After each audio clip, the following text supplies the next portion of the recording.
ನಮಸ್ತೆ ಸ್ನೇಹಿತರೆ, ನಾನು ದಿನೇಶ್ ಕೊಕ್ಕಡ, ಕೃಷಿ ಖುಷಿ ಚಾನಲ್ನ ಹೊಸ ವಿಡಿಯೋಗೆ ನಿಮಗೆಲ್ಲ ಸ್ವಾಗತ. ಸ್ನೇಹಿತರೆ, ಒಬ್ಬರು ಕಮೆಂಟ್ ಮಾಡಿದರು ಹಳೆಯ ವಿಡಿಯೋಕ್ಕೆ. ಏನಂತ ಹೇಳಿದರೆ, ನನ್ನ ತೋಟದಲ್ಲಿ ನೋಡಿ ವಿಪರೀತ ಕಳೆ ಇದೆ ನೋಡಿ, ಇದರಿಂದ ಅಡಿಕೆಯನ್ನು ಹೆಕ್ಕುವುದು ಹೇಗೆ ಅಂತ ಅವರಿಗೆ ಸಮಸ್ಯೆ. ಅಂದರೆ ಅವರೊಂದು ಸಂಶಯವನ್ನು ನಿವಾರಿಸಲಿಕ್ಕೆ ಬೇಕಾಗಿ ನನ್ನಲ್ಲಿ ಕೇಳಿದ್ದೆ, ಹೀಗೆಲ್ಲ ಕಳೆ ಇರುವಾಗ ಅಡಿಕೆಯನ್ನು ಹೇಗೆ ಹೆಕ್ಕುವುದು ಅಂತ. ಅದಕ್ಕಾಗಿ ಈ ವಿಡಿಯೋದಲ್ಲಿ ನಾನು ಸ್ನೇಹಿತರೆ ಅಡಿಕೆಯನ್ನು ನಿಮಗಿಂತ ಸುಲಭವಾಗಿ ನಾನು ಹೆಕ್ತಾ ಇದ್ದೇನೆ. ಹೇಗೆ ಅಂತ ನೋಡೋಣ ಬನ್ನಿ.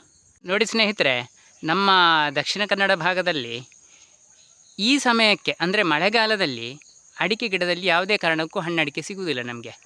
ಯಾಕಂತ ಹೇಳಿದರೆ ನಮ್ಮಲ್ಲಿ ಕೊಯ್ಲು ಪ್ರಾರಂಭ ಆಗುವುದೇ ಡಿಸೆಂಬರ್ನಿಂದ ಫೆಬ್ರವರಿ ಮಾರ್ಚ್ ತನಕ.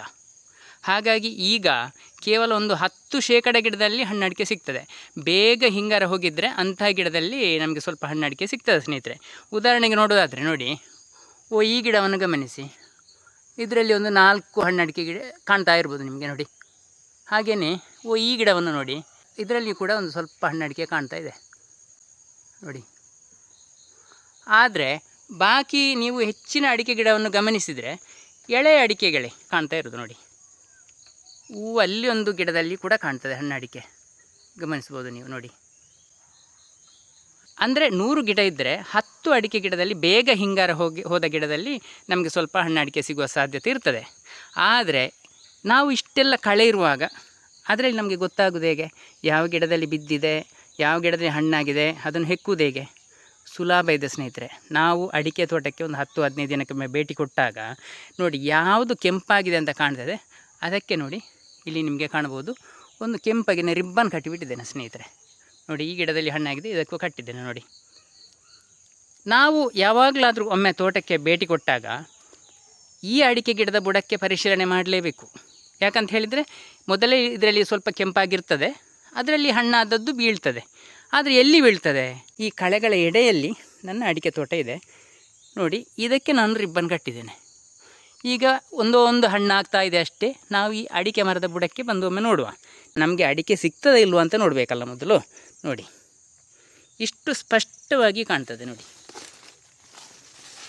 ನೋಡಿ, 1 2 ನೋಡಿ, ಬೇರೆ ಎಲ್ಲಿಯೂ ಬಿದ್ದಿಲ್ಲ. ಇಷ್ಟು ಕ್ಲೀನಾಗಿ ಅಡಿಕೆ ಬಿದ್ದದ್ದು ಇರ್ತದೆ ಸ್ನೇಹಿತರೆ. ನನ್ನ ಲೆಕ್ಕಾಚಾರದ ಪ್ರಕಾರ ಈ ಅಡಿಕೆ ಬಿದ್ದು ಒಂದು ಕಡಿಮೆ ಅಂತ ಹೇಳಿದರೆ ಒಂದು 10 ದಿನದ ಅಂದಾಜಾಗಿರ್ಬೋದು, ಸ್ವಲ್ಪ ಕೊಳೆತ ಬಂದಿದೆ. ಆದರೆ ಇಲ್ಲಿ ವಿಶೇಷತೆ ಏನಂತ ಹೇಳಿದರೆ, ಈ ಅಡಿಕೆಗೆ ಎಷ್ಟು ಶಕ್ತಿ ಇದೆ ಅಂತ ಹೇಳಿದರೆ, ಇದರ ಹೊರ ಸಿಪ್ಪೆಗೆ ನೀವು ನಂಬಲಿಕ್ಕಿಲ್ಲ. ಇದನ್ನು 10-20 ದಿನ ನಾವು ಹೀಗೇ ಕೊಳೆಯಲಿಕ್ಕೆ ಬಿಟ್ಟರೂ ಅದೇನು ಒಳಗಿನ ತಿರುಳು ಹಾಳಾಗೋದಿಲ್ಲ. ಮತ್ತು ಹೆಚ್ಚು ಬಿಟ್ಟರೆ ಮೊಳಕೆ ಬರ್ತದೆ ಹೊರತು ನಮಗೆ ಯಾವುದೇ ಒಳಗಿನ ಅಡಿಕೆಗೆ ಏನೂ ಹಾನಿಯಾಗೋದಿಲ್ಲ ನೋಡಿ. ಇದರ ಶಕ್ತಿ ಎಷ್ಟಿದೆ ಅಂತ ಹೇಳಿದರೆ, ಇದರ ಹೊರ ಹಣ್ಣಿಗೆ ತೊಗಟೆಗೆ 40 ದಿನ ಬೇಕು ಸ್ನೇಹಿತರೆ. ಇದು ಒಣಗಲಿಕ್ಕೆ, ಸಂಪೂರ್ಣ ಒಣಗಲಿಕ್ಕೆ 40 ದಿನ ಬೇಕು. ಯಾವುದೇ ಒಂದು ಪ್ರಕೃತಿಯಲ್ಲಿರುವಂಥ ವಸ್ತುವನ್ನು 40 ದಿನ ಸುಡು ಬಿಸಿಲಿನಲ್ಲಿ ಹಾಕಿದರೆ ಅದು ಒಣಗಿ ಮರಗಟ್ಟಿ ಹೋಗ್ಬೋದು. ಆದರೆ ನಮ್ಮ ಅಡಿಕೆಗೆ 40 ದಿನದ ಬಿಸಿಲನ್ನು ತಾಗಿಸಿದ್ರೂ ಕೂಡ ಇದರ ನೀರು ಸಂಪೂರ್ಣ ಆವಿಯಾಗುವುದಿಲ್ಲ. ಅಷ್ಟು ಕೆಪಾಸಿಟಿ ಈ ಹಣ್ಣಿಗಿದೆ. ಇದು ಸುಲಭದಲ್ಲಿ ಹಾಳಾಗಿ ಹೋಗುವಂಥ ಸೊತ್ತು ಅಲ್ಲ. ಹಾಗಾಗಿ ಇವತ್ತು ಬಿದ್ದ ಅಡಿಕೆಯನ್ನು ನಾವು ಗಡಿಬಿಡಿಯಲ್ಲಿ ಇವತ್ತೇ ಹೆಕ್ಕಬೇಕಂತ ಪ್ರಶ್ನೆಯೇ ಬರುವುದಿಲ್ಲ. ನಾವು ಆರಾಮವಾಗಿ ಪುರುಸೊತ್ತಿರುವಾಗ ಬಂದು ಎಲ್ಲಿ ನಾವು ಹೀಗೆ ಬಣ್ಣದ ಟೇಪ್ ಕಟ್ಟಿದ್ದೇವೋ ಆ ಗಿಡದ ಬುಡಕ್ಕೆ ಹೋದರೆ ಆಯಿತು.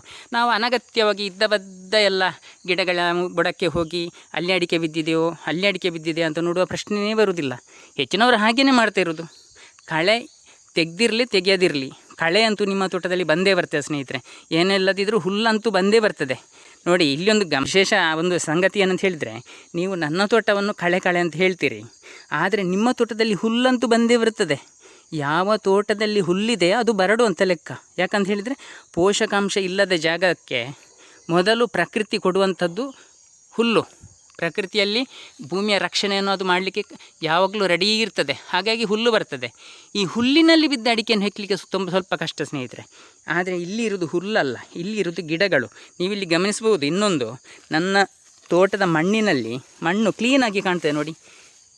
ಗಿಡದ ಎಡೆಗಳಿಂದ ಮಣ್ಣು ಕಾಣ್ತದೆ ನೋಡಿ. ಯಾವುದೇ ರೀತಿಯ ಅಡಿಕೆ ಬಿದ್ದರೂ ಇಲ್ಲಿ ಎಲ್ಲಿಯೂ ಕಾಣೆಯಾಗುವಂತಹ ಪರಿಸ್ಥಿತಿ ಇಲ್ಲ. ಯಾಕಂತ ಹೇಳಿದರೆ ಇಲ್ಲಿ ಹುಲ್ಲಿಲ್ಲ ನೋಡಿ ಸ್ನೇಹಿತರೆ, ಯಾವುದೇ ರೀತಿಯೂ ಹುಲ್ಲಿಲ್ಲ. ನೀವು ಒಂದು ಅಡಿಕೆ ಬಿದ್ದರೂ ಕೂಡ ಎಲ್ಲಿಯೂ ಬಿದ್ದರೂ ಕೂಡ ಅದು ಸ್ಪಷ್ಟವಾಗಿ ಕಾಣ್ತದೆ. ಆದರೆ ದೂರದಿಂದ ನೋಡುವಾಗ ಇದೆಷ್ಟು ಕಳೆ, ಇದರಿಂದ ಹೇಗೆ ಅಡಿಕೆ ಹೆಕ್ಕುವುದು ಎಲ್ಲ ಸಂಶಯಗಳಿರ್ತದೆ. ಅದು ನನಗೂ ಇತ್ತು. ನಾನು ಮೊದಲು ರಾಸಾಯನಿಕ ಕೃಷಿ ಮಾಡ್ತಾನೇ ಇದ್ದೆ, ನನಗೆ ಅದರ ಬಗ್ಗೆಯೂ ಒಳ್ಳೆಯ ಅನುಭವ ಇದೆ. ಸಾವಯವ ಕೃಷಿಯನ್ನು ಮಾಡ್ತಾಯಿದ್ದೆ, ಅದರ ಬಗ್ಗೆಯೂ ಒಳ್ಳೆಯ ಅನುಭವ ಇದೆ. ಈಗ ನಾನು ಈ ಸಹಜ ಕೃಷಿ ಪದ್ಧತಿ ಅಥವಾ ಜೀರೋ ಕಲ್ಟಿವೇಷನ್, ಶೂನ್ಯ ಬಂಡವಾಳ ಕೃಷಿ ಅಂತ ನಾನು ಆಯ್ದುಕೊಂಡಿದ್ದೇನೆ. ಯಾಕಂತ ಹೇಳಿದರೆ ಇದರಲ್ಲಿ ಇಳುವರಿಯ ಜೊತೆಗೆ ನಮ್ಮ ಆರೋಗ್ಯ ಉತ್ತಮವಾಗಿರ್ತದೆ ಸ್ನೇಹಿತರೆ. ಯಾವುದೇ ರೀತಿಯ ವಿಷಗಾಳಿ ಈ ತೋಟದಲ್ಲಿ ಇಲ್ಲ. ನೀವು ರಾಸಾಯನಿಕ ಗೊಬ್ಬರ ಹಾಕಿದ ಕೂಡಲೇ ಅದರಿಂದ ರಾಸಾಯನಿಕ ಕ್ರಿಯೆ ನಡೆದು ಅಲ್ಲಿ ವಿಷಗಾಳಿ ಉತ್ಪತ್ತಿ ಆಗ್ತದೆ, ಅದನ್ನು ನೀವು ಸೇವನೆ ಮಾಡ್ತಾ ಇರ್ತೀರಿ. ಇಲ್ಲಿ ಯಾವುದೇ ಪ್ರಶ್ನೆ ಇಲ್ಲ. ನೋಡಿ ಎಷ್ಟು ಸ್ವಚ್ಛವಾದ ಗಾಳಿ ಇರ್ಬೋದು ಈ ಜಾಗದಲ್ಲಿ ಅಂತ ನೀವು ಆಲೋಚನೆ ಮಾಡಿ. ಬೇರೆ ಬೇರೆ ಹಣ್ಣಿನ ಗಿಡಗಳು, ಒಳ್ಳೆಯ ಪರಿಸರ, ನೈಸರ್ಗಿಕವಾದ ಪರಿಸರ, ಅಷ್ಟೇ ಅಲ್ಲದೆ ಒಳ್ಳೆಯ ಇಳುವರಿ ಬರ್ತಾ ಇರ್ತದೆ ತೋಟದಲ್ಲಿ. ಎಲ್ಲವೂ ನಮಗೆ ಖುಷಿಯನ್ನು ಕೊಡ್ತಾ ಇರ್ತದೆ. ನೋಡಿ ಇದಕ್ಕಿಂತ ಹೆಚ್ಚಿನ ಅಡಿಕೆ ಏನು ನೋಡಿ, ಯಾವುದೇ ಖರ್ಚು ವೆಚ್ಚ ಇಲ್ಲದೆ ಇಷ್ಟು ಅಡಿಕೆ ಸಿಕ್ಕಿದರೆ ಸಾಕಾಗೋದಿಲ್ವಾ? ಹೋಗಲಿ ಸ್ನೇಹಿತರೆ, ಒಂದು 10 ಅಡಿಕೆ ನಮಗೆ ಕಾಣದೆ ಹೋಗಲಿ ಆಚೆ ಪ್ರಕೃತಿಗೆ, ಏನು ನಷ್ಟ ಇದೆ? ಏನೂ ನಷ್ಟ ಇಲ್ಲ. ನಮಗೆ ಒಂದು 10 ಅಡಿಕೆ ಸಿಗದಿದ್ದರೂ ಏನು ನನ್ನ ಗಂಟು ಹೋಗೋದಿಲ್ಲ. ಕಣ್ಣು ತಪ್ಪಿ ಹೋಗೋ ಸಾಧ್ಯತೆ ತುಂಬ ಕಡಿಮೆ ಇರ್ತದೆ. ನಮಗೆ ಮಾಡಲಿಕ್ಕೆ ಮನಸ್ಸಿದ್ದರೆ ಇದರಲ್ಲಿ ಎಲ್ಲದಕ್ಕೂ ಉತ್ತರ ಇದೆ ಸ್ನೇಹಿತರೆ. ಇದರಲ್ಲಿ ಉತ್ತರ ಇಲ್ಲದ ಪ್ರಶ್ನೆಯೇ ಇಲ್ಲ ಈ ವಿಧಾನದಲ್ಲಿ. ಹಾಗಾಗಿ ನಾನು ಸಹಜ ಕೃಷಿಯನ್ನು ಆಯ್ದುಕೊಂಡದ್ದು. ಹೀಗೇ ಮಾಡಬೇಕಂತ ನಿಮ್ಮಲ್ಲಿ ಯಾರಲ್ಲಿಯೂ ಹೇಳುವುದಿಲ್ಲ. ಯಾಕಂತ ಹೇಳಿದರೆ ಎಲ್ಲವೂ ಅವರವರ ಆಯ್ಕೆ. ನನಗೆ ಗೊತ್ತಿರುವಂತಹ, ನಾನು ಮಾಡಿರುವಂತಹ ನನ್ನ ಒಂದು ಅನುಭವವನ್ನು ನಿಮ್ಮಲ್ಲಿ ಹಂಚಿಕೊಳ್ತಾ ಇರೋದು ಅಷ್ಟೇ. ಹಾಗಾಗಿ ನೀವು ಯಾವುದೇ ಕಾರಣಕ್ಕೂ ಅಡಿಕೆ ಹೆಕ್ಕುವುದು ಹೇಗೆ ಅಂತ ತಲೆಬಿಸಿ ಮಾಡುವ ಪ್ರಶ್ನೆ ಇಲ್ಲ. ನಮಗೆ ಅಡಿಕೆ ಆಗುವಂಥದ್ದು ಮುಖ್ಯವೇ ಹೊರತು ಅಡಿಕೆ ಹೇಗೆ ಹೆಕ್ಕುವುದಂತಲ್ಲ ಸ್ನೇಹಿತರೆ ಸಮಸ್ಯೆ. ಅಡಿಕೆ ಇಲ್ಲಿ ಬೇಕಾದರೆ ಮಲಗಿಕೊಂಡು ಸಹ ಹೆಕ್ಕಬಹುದು. ಯಾಕಂತ ಹೇಳಿದರೆ ಅಡಿಕೆ ಅಂತ ಹೇಳಿದರೆ ಈಗ ಹಣವನ್ನು ನಾವು ಒಂದು ಬಿದ್ದಿದ್ದರೆ ನಾವು ಹೆಕ್ಕದೆ ಬಿಡ್ತೇವಾ? ಇದು ಹಣ ಅಲ್ವಾ? ಇದನ್ನು ಹೆಕ್ಕುವುದು ಹೇಗೆ ಅಂತ ತಲೆಬಿಸಿ ಮಾಡುವ ಪ್ರಶ್ನೆಯೇ ಬರುವುದಿಲ್ಲ. ಅಷ್ಟು ಸುಲಭದಲ್ಲಿದೆ. ಅಷ್ಟು ನಾವು ತಲೆ ಖರ್ಚು ಮಾಡಬೇಕು. ನಮಗೆ ತಲೆ ಕೊಟ್ಟದ್ದು ಯಾಕೆ ದೇವರು? ಅದನ್ನು ಖರ್ಚು ಮಾಡಲಿಕ್ಕೆ, ಉಪಯೋಗ ಮಾಡಲಿಕ್ಕೆ. ನಾವು ಯಾರ್ಯಾರ್ದೋ ನಾವೇ ಕೂತ್ಕೊಂಡು ಅದರಿಂದ ಅಡಿಕೆಯನ್ನು ಹೆಕ್ಕುವುದು ಹೇಗೆ, ಈ ಕಳೆಯ ಎಡೆಯಿಂದ ನಡೆಯುವುದು ಹೇಗೆ, ಇದೆಲ್ಲ ನಾವು ಆಲೋಚನೆ ಮಾಡಿದರೆ ನಮಗೆ ನಿಜವಾದ ಉತ್ತರ ಸಿಗುವುದಿಲ್ಲ ಸ್ನೇಹಿತರೆ. ಹಾಗಾಗಿ ನಾನು ಈ ಕೃಷಿಯ ವಿಧಾನದಿಂದ ಮಾಡಿ ನಮಗೆ ಮನಸ್ಸಿಗೆ ಖುಷಿ ಇದೆ. ಇದರಲ್ಲಿ ಇಳುವರಿ ಬರುವುದು ನಮಗೆ ಮುಖ್ಯ ಅಲ್ಲ ಸ್ನೇಹಿತರೆ. ಇಳುವರಿ ಬರ್ತದೆ ಹೋಗ್ತದೆ. ಯಾಕಂತ ಹೇಳಿದರೆ ಯಾವುದೇ ರೀತಿಯಲ್ಲಿ ಕೃಷಿ ಮಾಡಿದ್ರೂ ಕೂಡ ನೀವು ಬಿತ್ತನೆ ಬೀಜವನ್ನು ಸರಿಯಾದ ಆಯ್ಕೆಯಲ್ಲಿ ಮಾಡದಿದ್ದರೆ ನೀವು ತಿಪ್ಪರಲಾಗ ಹಾಕಿದರೂ ನಿಮ್ಮಲ್ಲಿ ಅಡಿಕೆ ಆಗುವುದಿಲ್ಲ ಸ್ನೇಹಿತರೆ. ಇದು ನೀವು ತಿಳ್ಕೊಳ್ಬೇಕಾದ್ದು. ನೀವು ರಾಸಾಯನಿಕ ಗೊಬ್ಬರವನ್ನು ಗೋಣಿ ಬಂದು ಸುರಿಯಿರಿ ಅಥವಾ ಸಾವಯವ ಗೊಬ್ಬರವನ್ನು ಬುಟ್ಟಿ ಹಾಕಿ ಏನೂ ಲಾಭ ಇಲ್ಲ. ಅಡಿಕೆ ಗಿಡ ಚೆನ್ನಾಗಿ ಬೆಳೀತಾ ಇರ್ತದೆ. ಕಾಯಿ ಕಟ್ಟಬೇಕಲ್ಲ. ಇಲ್ಲಿ ನಮಗೆ ಬೇಕಾದ್ದು ಮುಖ್ಯವಾಗಿ ಇಳುವರಿ ಅಲ್ವಾ? ಅದು ಬರ್ತದೆ ಅಂತ ಯಾವುದೇ ವಿಧಾನದಿಂದಲೂ ಗ್ಯಾರಂಟಿ ಇಲ್ಲ. ಈಗ ನನ್ನಲ್ಲಿಯೂ ನನಗೆ ಇಳುವರಿ ಬರೋದು ಹೇಗೆ ಅಂತ ಹೇಳಿದರೆ ನಾನು ಮಾಡುವ ಈ ಕ್ರಮದಿಂದ ಅಲ್ಲ, ನನ್ನ ಬಿತ್ತನೆ ಬೀಜದ ಆಯ್ಕೆ ಸ್ವಲ್ಪ ಸರಿಯಾಗಿರಬಹುದು ಅಷ್ಟೇ. ನೋಡಿ ಸ್ನೇಹಿತರೆ, ಎಷ್ಟು ಕಳೆ ಇದೆ ಅಂತ ಹೇಳಿದರೆ ನಾನು ಪದೇ ಕಳೆ ತೆಗೆಯುವ ಗೋಜಿಗೆ ಹೋಗೋದಿಲ್ಲ, ಕೆಲಸವೇ ಮಾಡಿಸುವುದಿಲ್ಲ. ಈ ಕಳೆಯಿಂದಾಗಿಯೇ ನನ್ನ ತೋಟದಲ್ಲಿ ಇಷ್ಟೊಂದು ಅಡಿಕೆ ಬರ್ತದೆ, ಇಷ್ಟೊಂದು ಗೊಬ್ಬರ ಸೃಷ್ಟಿಯಾಗಿದೆ ಮಣ್ಣಿನಲ್ಲಿ. ನೋಡಿ ಅಡಿಕೆ ಮರದ ಬುಡ ಇಲ್ಲಿದೆ ನೋಡಿ. ಇಲ್ಲಿ ನೋಡಿ ಗೊಬ್ಬರ ಸೃಷ್ಟಿಯಾದ ಅವಸ್ಥೆಯನ್ನು ಒಮ್ಮೆ ನೋಡಿ. ರಾಶಿ ಗೊಬ್ಬರಗಳು ನನ್ನ ತೋಟದ ಮಣ್ಣಿನಲ್ಲಿದೆ ನೋಡಿ.